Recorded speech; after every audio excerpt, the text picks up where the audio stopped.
ونستهديه ونتوب إليه ونعوذ بالله من شرور أنفسنا وسيئات أعمالنا من يهده الله فلا مضل له ومن يضلل فلا هادي له أشهد أن لا إله إلا الله وحده لا شريك له وأشهد أن محمدا عبده ورسوله صلى الله عليه وعلى آله وأصحابه ومن تبعهم بإحسان إلى يوم الدين وسلم تسليما كثيرا. اللهم ارزقنا علما لا ينسى، اللهم انفعنا بما علمتنا وعلمنا ما ينفعنا وزدنا علما وأصلح لنا شأننا كله ولا تكلنا إلى أنفسنا طرفة عين. Jamaah sekalian, barakallahu li wa lakum, thumma amma ba'd. Berkata penulis rahimahullah Imam Al-Muzani dalam Syarh Sunnah, qawluhu qaribun bil ijabati 'inda as-su'al. Wa Allah Azza wa Jalla maha dekat untuk menjawab orang yang meminta kepadanya. Farabbul alamina qaribun bil ijabah. Kata Asy-Syarih hafizahullah, Farabbul alamina, Allah yang menciptakan alam semesta, qarib, dekat di dalam menjawab hambanya. Indama yas'alunahu, ketika hamba itu meminta kepadanya. Sebagaimana Allah Azza wa Jalla berfirman, wa idza sa'alaka 'ibadi 'anni fa inni qarib. Jika hamba-hambaku bertanya kepadamu wahai Nabi tentang diriku, fa inni qarib, maka sesungguhnya aku dekat. Ujibu da'watad da'i, aku menjawab doa orang-orang yang berdoa kepadaku, idza da'ani, jika dia meminta kepadaku. Allahu Akbar. Kata Syekh Abdurrahman As-Sa'di dalam tafsirnya, wa qarib di sini, qarib kama yaliqu bi jalalihi wa 'azamatihi, dekat di dalam, yakni sesuai dengan kebesarannya dan keagungannya. Dan setiap kalimat dekat di sini, ya, itu berkaitan dengan menjawab doa. Qarib ujibu da'watad da'i. Ini Allah maha dekat untuk menjawab doa hamba-hambanya yang meminta kepadanya. Ini walaupun Allah Azza wa Jalla jauh tinggi di atas arsy, ya kan? Walaupun demikian, la yakhfa 'alaihi syai' fil ardi wala fis sama', tidak tersembunyi bagi Allah baik makhluk yang ada di bumi maupun di langit. Walaupun demikian, Allah Azza wa Jalla qarib di dalam menjawab doa hamba-hambanya. Begitu ya akhwah. Karena Allah maha mendengar dan maha melihat, maha mendengar doa-doa dan seluruh suara makhluk. Allah maha mendengar. Nah, kemudian waqala idha,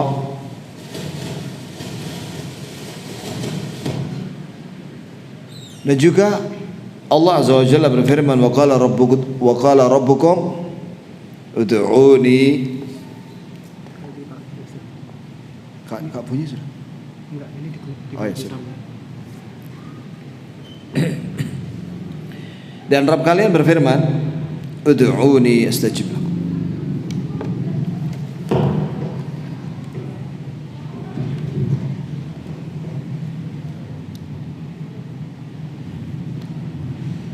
Yani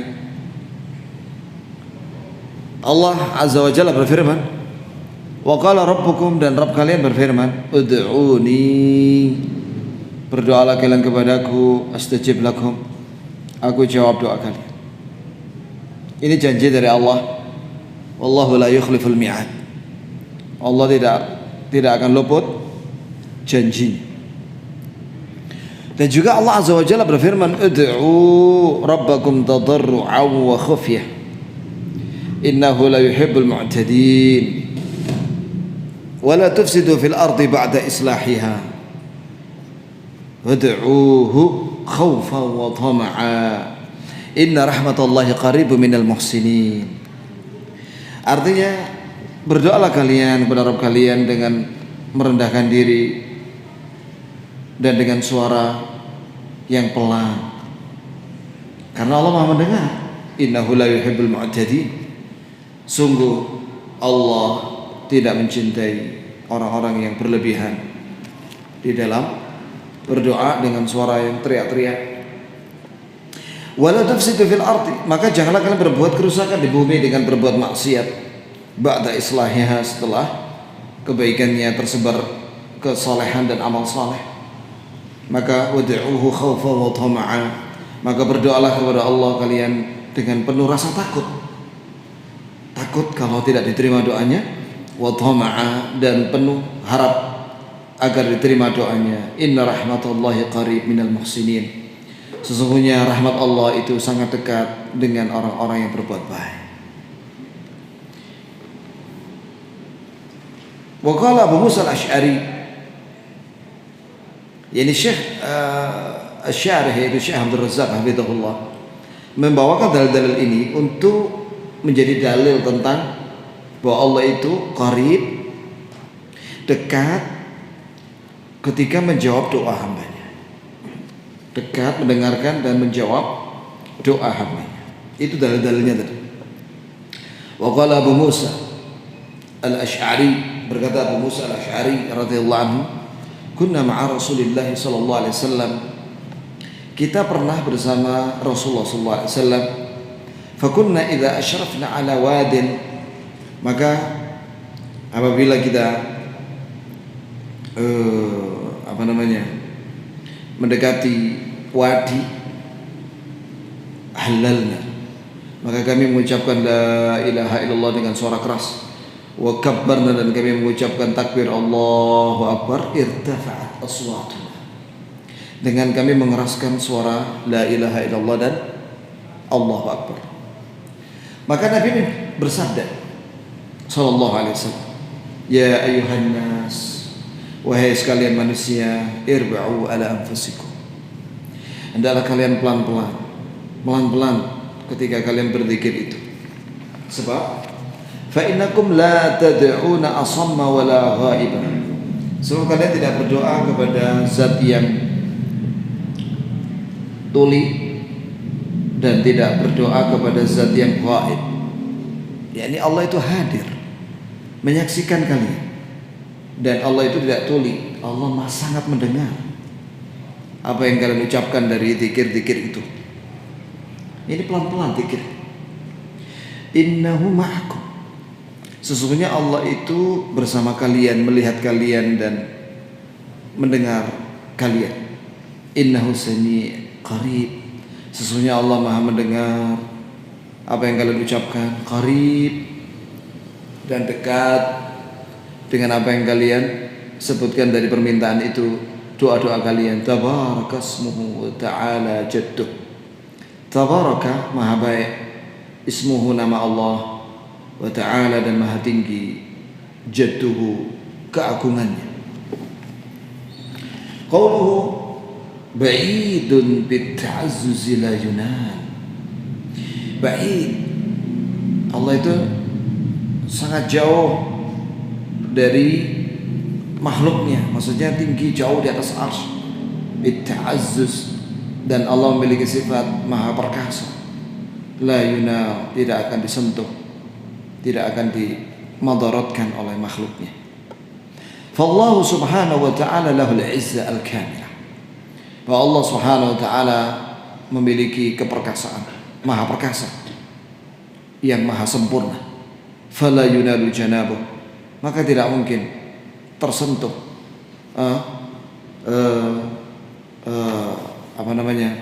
dirinya.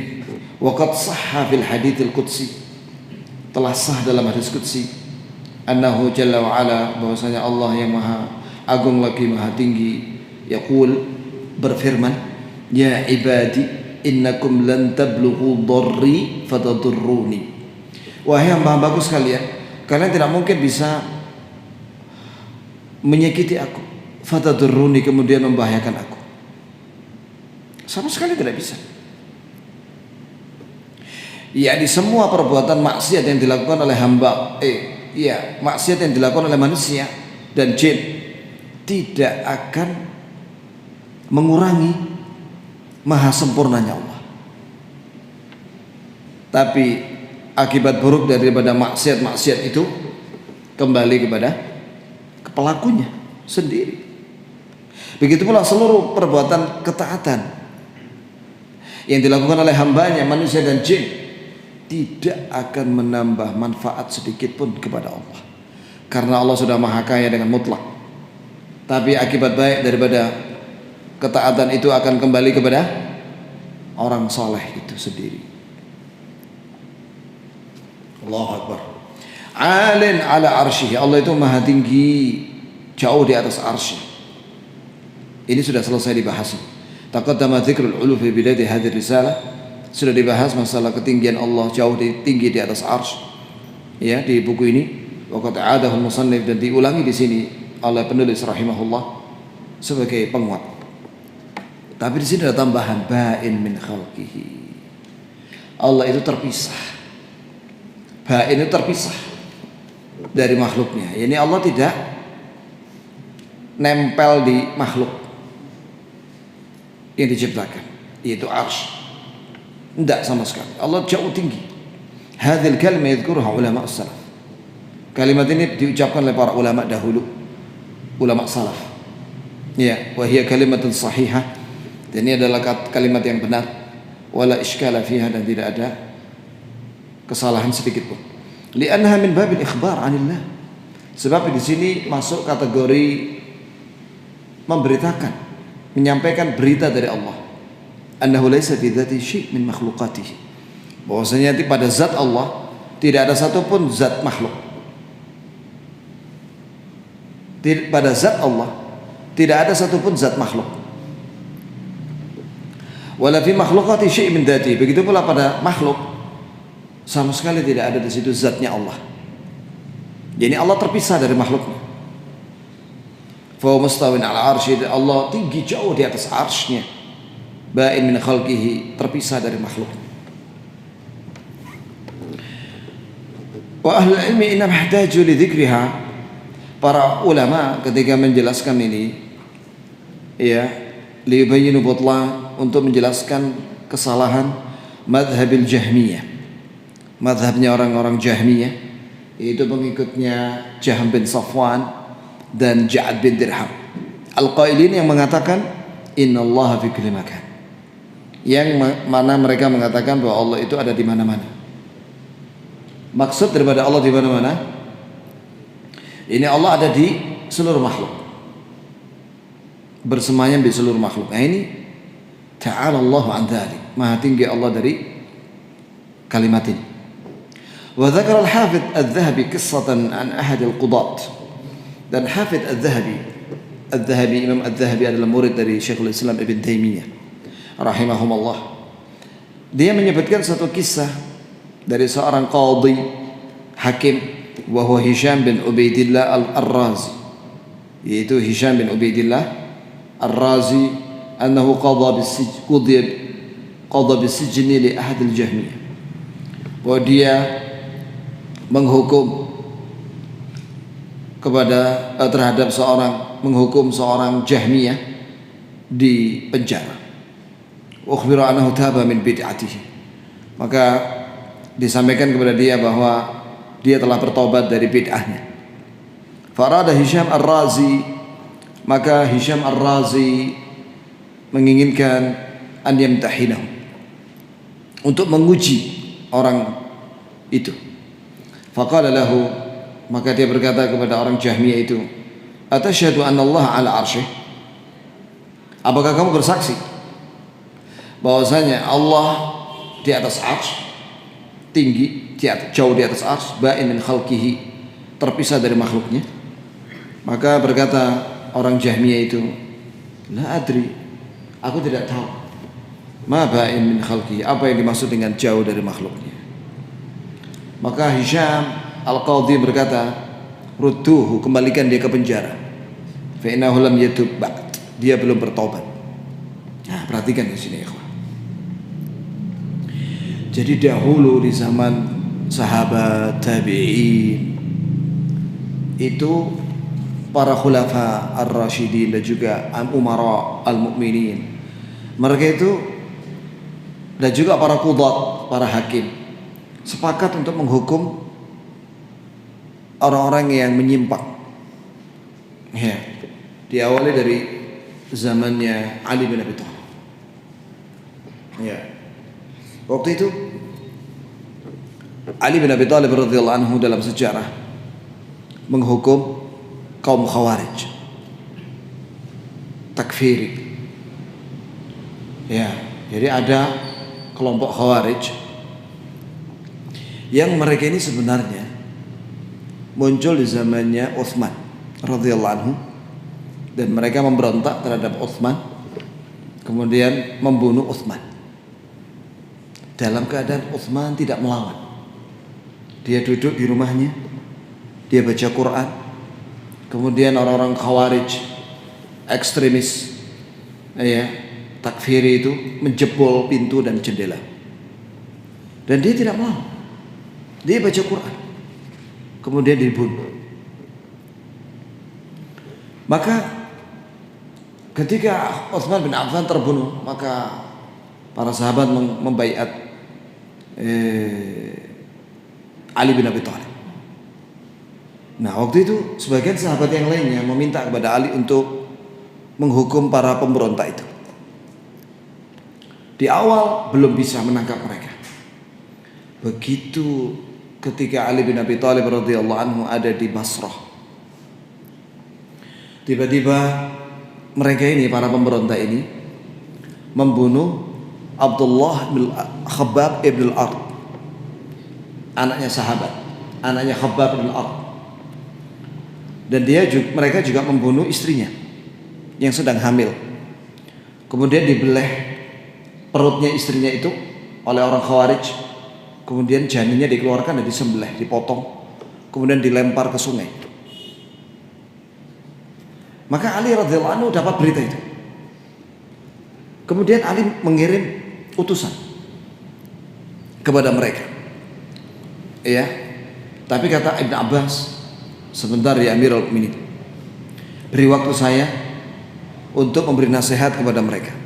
Ribuan mereka jumlahnya, bukan cuma 1-2 orang naik sepeda motor kemudian bawa bom bunuh diri. Ribuan mereka. Dan bukan satu orang linglung yang datang ke Mabes Polri kemudian nembak kayak orang stres. Ya akhi, mereka ribuan jumlah. Didatangi sampai Ibn Abbas dan dinasehati dengan beberapa nasihat. Kemudian akhirnya mereka tobat. Tapi itu 2/3. Yang nggak tobat berapa? 2.000 orang. Ya, masih banyak lagi yang nggak tobat, 2.000 orang. Kemudian Ali bin Abi Thalib mengutus utusan kepada mereka, serahkan kepada kami pembunuh kalian yang membunuh Abdullah bin Khabbab bin al-Ard dan membunuh istrinya, serahkan kepada kami. Apa kata mereka yang 2.000 orang itu? Kami semua pembunuhnya. Artinya apa? Nantang mereka.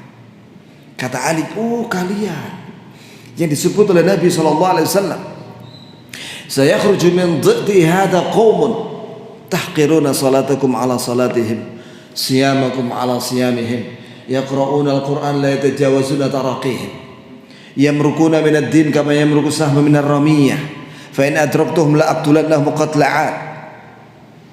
Kata Ali bin Abi Thalib bahwa Rasulullah SAW bersabda, akan keluar dari keturunan orang itu kaum yang kalian wahai para sahabatku merasa remeh dengan apa yang mereka lakukan dari sholat kalian. Jadi kalian wahai para sahabat merasa remeh dengan sholatnya mereka. Mereka rajin sholat. Wasiyamakum ala siyamihim, kalian merasa remeh puasa kalian dibandingkan dengan puasa mereka. Ya, ini mereka ahli puasa. Yaqra'unal Qur'an, mereka baca Quran. Ya, ini rajin baca Quran. La yatajawazuna taraqihim, tapi tidak sampai di kerongkongan mereka. Apa komentar dari Syekh Muhammad bin Shalih Al-Utsaimin tentang hadis ini? Di sini menunjukkan bahwa orang Khawarij, mereka itu kalau berzikir itu cuma dengan lisan saja, tapi tidak sampai ke dalam hati mereka. Ya, ini tidak diyakini dalam hati mereka. Dan atau makna yang kedua, yaqra'unal Qur'an la yatajawazuna taraqihim, mereka baca Quran tapi mereka salah dalam memahami Al-Quran. Buktinya apa? Buktinya sampai mereka berani memberontak kepada Utsman bin Affan, berani menentang Ali bin Abi Thalib, khulafa. Lah kalau sekelas khulafa ar-rasyidin, Utsman bin Affan dan Ali bin Abi Thalib dilawan, nah apalagi kita orang. Ya. Kemudian jamaah sekalian, kata Rasulullah setelah itu, yamrukuna minad din, mereka keluar dari agama sebagaimana keluarnya anak panah dari busurnya. Dalam satu riwayat, tsumma la ya'udun, dan mereka tidak kembali. Ini mereka tidak bertobat dari kesesatan mereka itu. Kemudian kata Rasulullah, jika aku berjumpa dengan mereka, sungguh aku perangi mereka seperti perang melawan kaum 'Ad. Maka Ali mengumpulkan pasukannya dan kita perangi mereka. Lari mereka ke Nahrawan, dari Basrah ke Nahrawan. Nahrawan itu di mana? Di Iran, di salah satu kota di Iran. Maka disitulah terjadi pertempuran. Ya, dihabisin mereka oleh Ali bin Abi Thalib dan pasukannya sampai mati hampir mayoritas mereka, kecuali beberapa gelintir dari mereka melarikan diri. Kemudian Ali bin Abi Thalib memerintahkan kepada pasukannya untuk mencari seorang di antara mereka yang memiliki tanda ada daging yang tumbuh di lengannya. Dicari-cari gak ketemu sama pasukan Ali bin Abi Thalib. Setelah itu kata Ali, wallahi aku tidak pernah berbohong dan aku tidak pernah dibohongi. Aku mendengar Rasulullah berkata demikian. Cari mereka sampai ketemu. Ketemu ya ikhwan. Orang itu ada di paling bawah posisinya. Di mayat itu bertumpuk-tumpuk, mayatnya Khawarij bertumpuk-tumpuk. Kemudian dicari paling bawah, ketemu. Maka setelah itu Ali bin Abi Thalib sujud syukur kepada Allah Azza wa Jalla karena dimuliakan oleh Allah memerangi Khawarij. Kemudian jamaah sekalian, Nabi juga menyatakan kullama kharaja qarnun quti'. Setiap keluar itu Khawarij, kelompok Khawarij ini keluar, maka akan dipotong oleh kaum muslim. Ya. Dan Nabi mengatakan itu sampai berkali-kali. Kullama kharaja qarnun quti', setiap keluar itu mereka muncul lagi, dipotong lagi mereka. Terus dan akan muncul terus mereka. Nah, di sini pentingnya kita tahu perbedaan antara Ahlus Sunnah dengan Khawarij. Karena mereka ini rajin ibadah. Mungkin tampilan dohirnya sama dengan Ahlus Sunnah, tapi mereka memiliki keyakinan yang menyesatkan. Mereka mengkafirkan selain kelompok mereka. Waktu itu sebagian kepala mereka yang terpotong kepalanya Khawarij yang dipotong oleh pasukannya Ali, dibawa dan ditancapkan di pagar, diletakkan di pagar di masjid. Iya. Kemudian para sahabat yang melihat itu mengatakan kilabun nar. Mereka ini adalah anjingnya neraka. Maka seorang tabi'i tanya kepada sahabat, apakah kau mendengar itu dari Rasulullah? Oh, tidak sekali aku mendengar, bahkan tidak 2 kali, bahkan lebih dari itu. Berkali-kali aku mendengar itu. Mereka adalah anjing neraka. Jadi Khawarij termasuk kelompok sesat yang akan muncul di umat ini. Jadi mereka bukan ahli sunnah, mereka bukan salafiyin.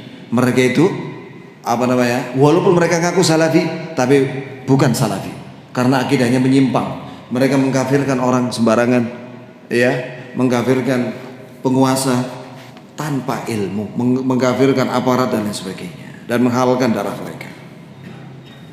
Itu ya, ikhwah. Ini perlu saya taklid, perlu saya kasih catatan di sini karena sekarang ini mulai muncul mereka. Dan anehnya mereka muncul itu, kata Syekh Abdul Razak, membaca kisah munculnya Khawarij biasanya mendekati Ramadan dan di bulan Ramadan. Mereka akan eksis, muncul, kharaj, keluar ketika di bulan Ramadan atau mendekati Ramadan. Saya khawatir nanti Ramadan keluar mereka. Khawatir saja, tapi kita harus waspada. Ya, itu ya. Kemudian jamaah sekalian dirahmati Allah Subhanahu wa taala. Di sini kata penulis, maujud. Allah itu ada, walaysa bima'dum. Dan Allah itu bukan tidak ada, wala bimafqud, dan Allah itu bukan hilang. Wallahi saya mendengar dan melihat videonya Sasin. Antum tahu Sas ya? Sudah. Itu dia mengatakan bahwa tidak ada Allah itu maujud. Ini dibantah sama muridnya Imam Syafi'i. Imam Al-Muzani ini muridnya Imam Syafi'i, mengatakan maujud. Allah itu ada, walaysa bima'dum. Allah itu bukan tidak ada, wala bimafqud, dan Allah itu bukan hilang. Wa hadza aidan ibtal minhu rahimahullah li maqalatil Jahmiyah. Coba perhatikan. Dan ini juga bantahan dari Imam Al-Muzani terhadap perkataan Jahmiyah. Jadi kalau orang mengatakan bahwasanya Allah itu tidak maujud, tidak ada, ini perkataan Jahmiyah. Sas sendiri ngambil perkataan Jahmiyah. Tahu antum Sas ya? Sudah. Anallaha la fawqa. Orang Jahmiyah mengatakan begini. Dan ini juga dinukil oleh perkataannya orang-orang Asy'ari Maturidi. Muskilah. Anallaha la fawqa. Orang-orang Jahmiyah mengatakan bahwa Allah itu tidak di atas, wala taht, Allah tidak di bawah, wala an yaminil alam, tidak di sebelah kanannya alam semesta, wala an shimalih, dan Allah tidak di kirinya alam semesta, dan Allah tidak di dalam, tidak di luar. Berarti fawasafullaha azza wa jalla bil adam, berarti mereka telah mensifati Allah dengan tidak ada. Ta'ala Allah amma yaqulun, maha tinggi Allah dari apa yang mereka ucapkan. Wa subhanallah amma yasifun, dan maha suci Allah dari apa yang mereka sifati. Jamaah sekalian, Sas ini kontroversial memang orang. Ya. Dia alumni Ummul Qura sampai S3. Ya. Yang katanya negeri Wahabi yang dia celah-celah itu. Buktinya dia sekolah di sana sampai S3, pulang gimana? Ya. Enggak bersyukur kepada Allah Azza wa Jalla, malah dia menjelek-jelekan Wahabi. Jamaah sekalian dirahmati oleh Allah Subhanahu wa taala. Salafi berlepas diri dari terorisme. Salafi itu siapa? Kata Syekh Al-Albani, salafi ya, salaf plus ya nisbah.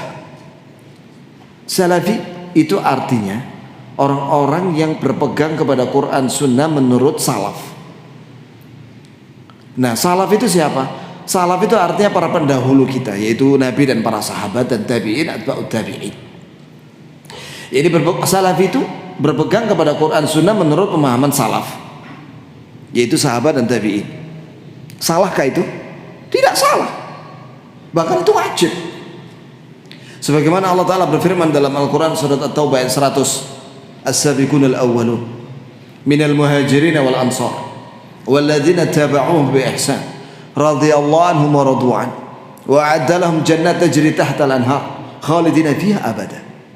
Al-ayat artinya para pendahulu yang pertama dari kalangan muhajirin dan ansar, dan yang mengikuti mereka dengan kebaikan.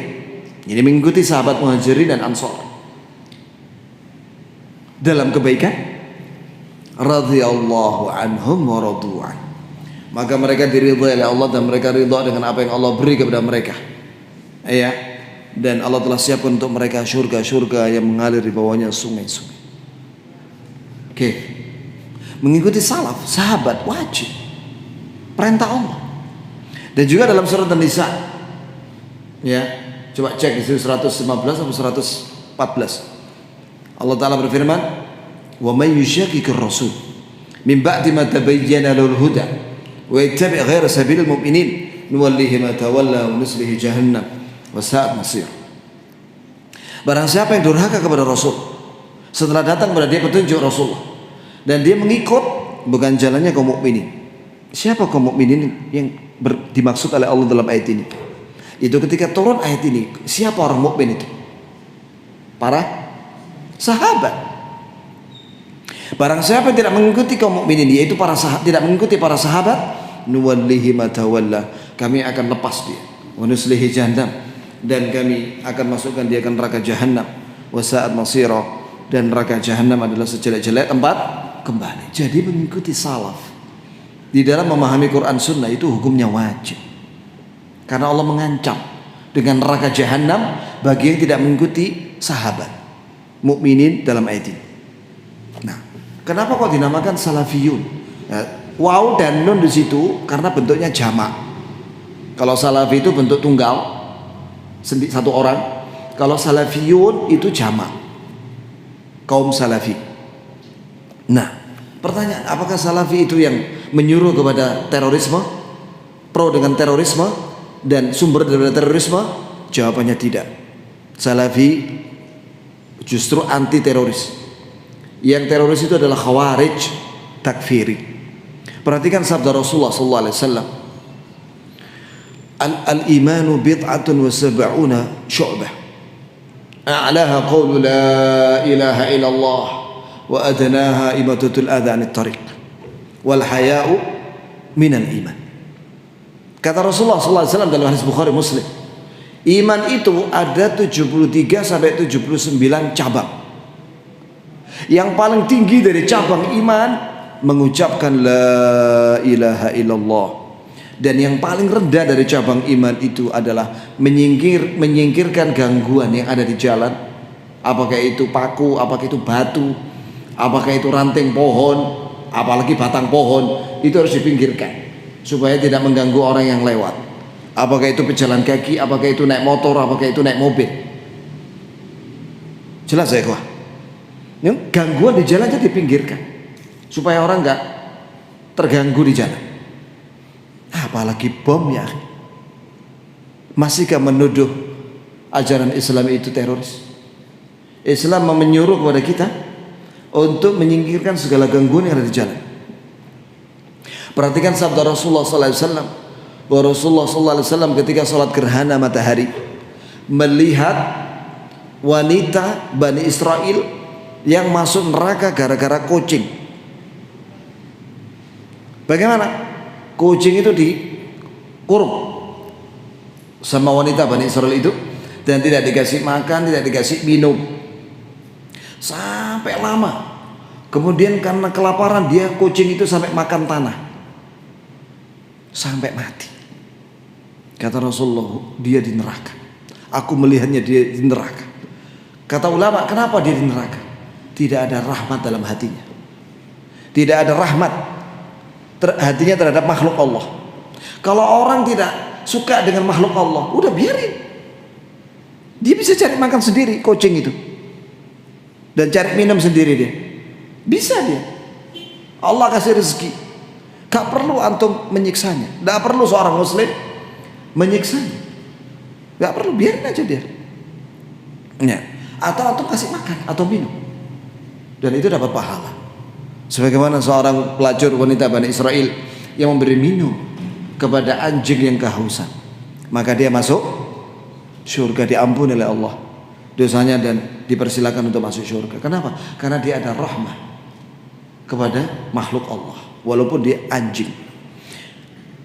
Faedah daripada kedua hadis ini jamaah sekalian, bahwa menyiksa kucing ya tanpa belas kasihan dengan sengaja itu adalah menjadi sebab Allah marah dan diancam dengan neraka. Apalagi menyiksa dan membunuh manusia. Mana yang lebih mulia di sisi Allah? Manusia apa kucing? Manusia ya. apalagi dia membunuh dirinya, membunuh orang lain dengan membunuh dirinya, yaitu dengan bom. Membunuh diri itu gak boleh, haram ya ikhwan. Sebagaimana Rasulullah SAW bersabda, man qatala nafsahu bihadidah fahadidatuhu tat'anuhu yawmal qiyamati khalidina fiha abada fi nar jahannam. Atau kama qala Nabi SAW, barang siapa yang membunuh dirinya dengan besi, pisau atau apa saja, ya termasuk besi itu bom, kan ada besinya di situ. Nah, maka besi itu akan menyiksa dia, menusuk-nusuk dia pada hari kiamat di neraka jahanam selama-lamanya. Jadi kok bisa orang itu bunuh diri dan membunuh orang lain? Jahil.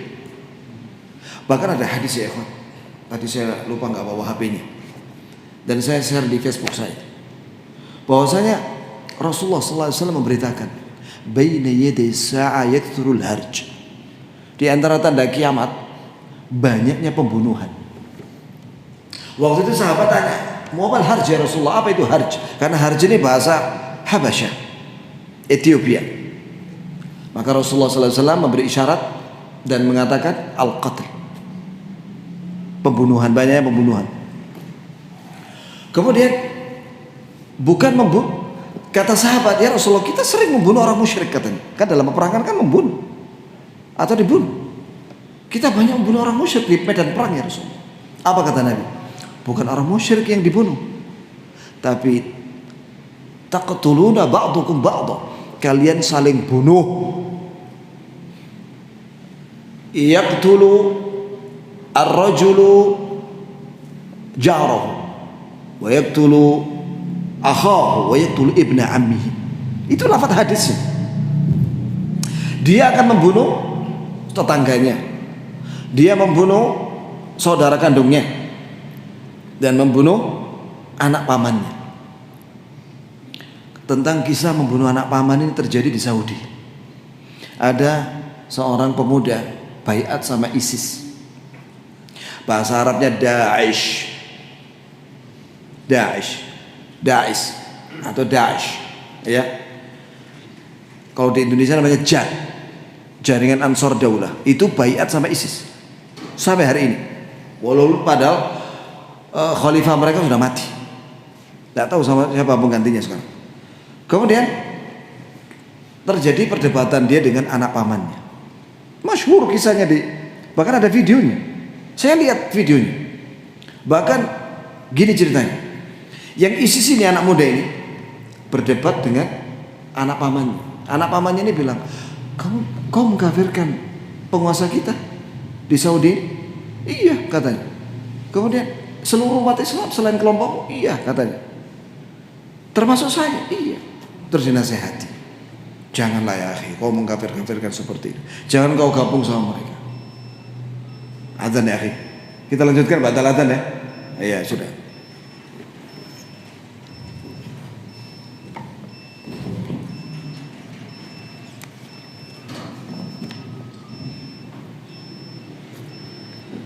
Allahu Akbar,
حي على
Bismillah.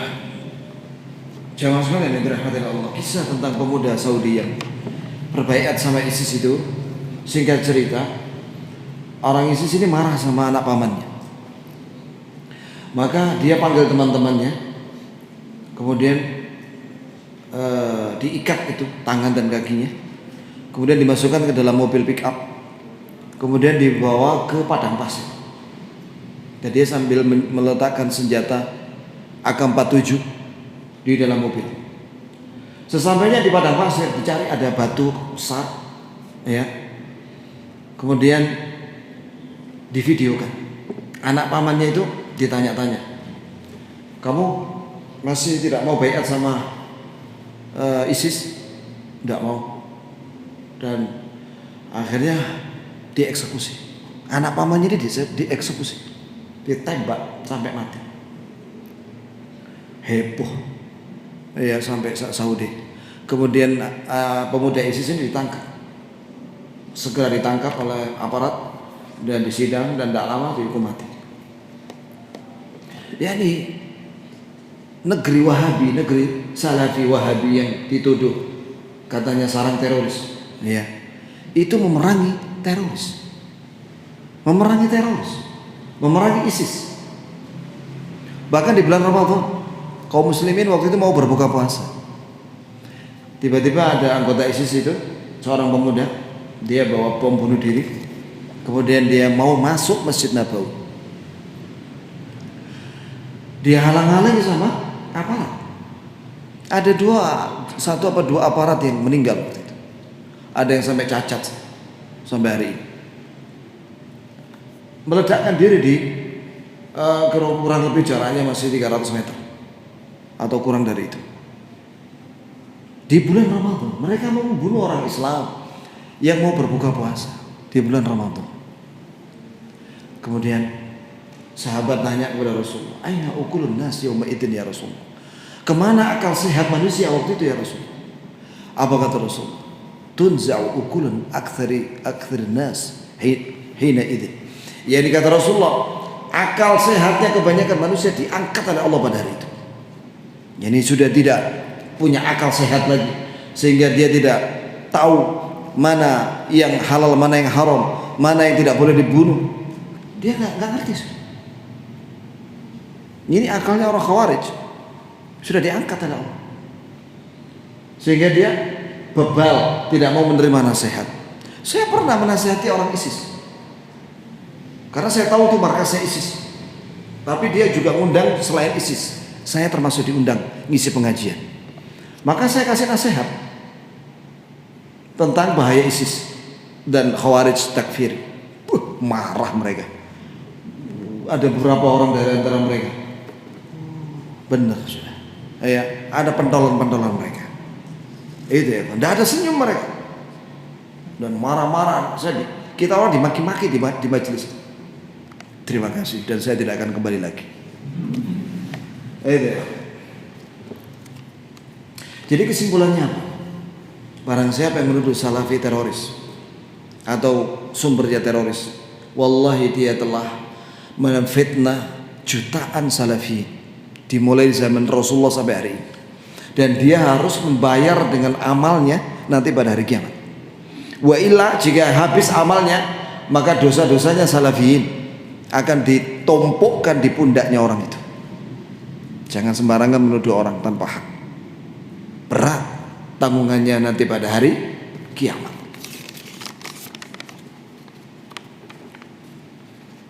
Kemudian di sini ada pertanyaan.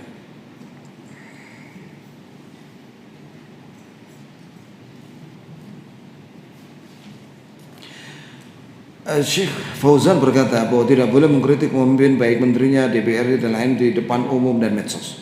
Syekh Ibn Utsaimin berkata khawarij dengan lisan lebih berbahaya daripada khawarij dengan senjata. Syekh bin Baz berkata bukan termasuk manhaj salaf mengkritik pemimpin di depan umum. Bagaimana penjelasannya Ustaz? Ya akhi, ini masalah khilafiyah. Kenapa? Yang dimaksud khilafiyah itu tidak boleh mengkritik di depan umum di bawahnya raja atau di bawahnya presiden, kayak menteri atau yang di bawahnya lagi. Itu masalah khilafiyah, bukan masalah ijma'. Syekh Abdul Muhsin Al-Abbad itu pernah bikin tulisan mengkritik salah satu menteri, kalau masalah pendidikan, karena memilih salah seorang mudir di Jamiah Islamiyah yang bukan ahlinya. Dan itu sudah terbuka. Tidak ada satupun ulama mengatakan bahwa Syekh Abdul Muhsin adalah khawarij. Tidak ada. Tapi tidak ada satupun ulama yang mengkritik raja. Ya, karena kalau mengkritik raja ini sudah ijma' tidak boleh. Secara umum maksudnya di depan umum. Tapi kalau mau mengkritik, nasihat itu langsung. Dan raja menerima nasihat. Dan raja mengatakan begini, Raja Saudi, saya mendengar dan yang kalian sampaikan kepada saya. Sampaikan, jangan takut. Saya akan menghukum siapapun yang bersalah. Setelah melewati mahkamah syariah. Jadi tidak ada istilah tidak mau mendengar nasihat. Mendengar nasihat ya. Sampaikanlah nasihat secara langsung atau lewat perwakilan. Perwakilannya itu ya para penasehat raja. Kalau di sini kan ada zaman WA, bisa langsung WA kepada orang-orang terdekatnya, atau langsung ke dia punya WA juga. Bahkan dia juga punya Facebook. Presiden kita kan punya Facebook, akun Facebook, dan ada pesan di situ.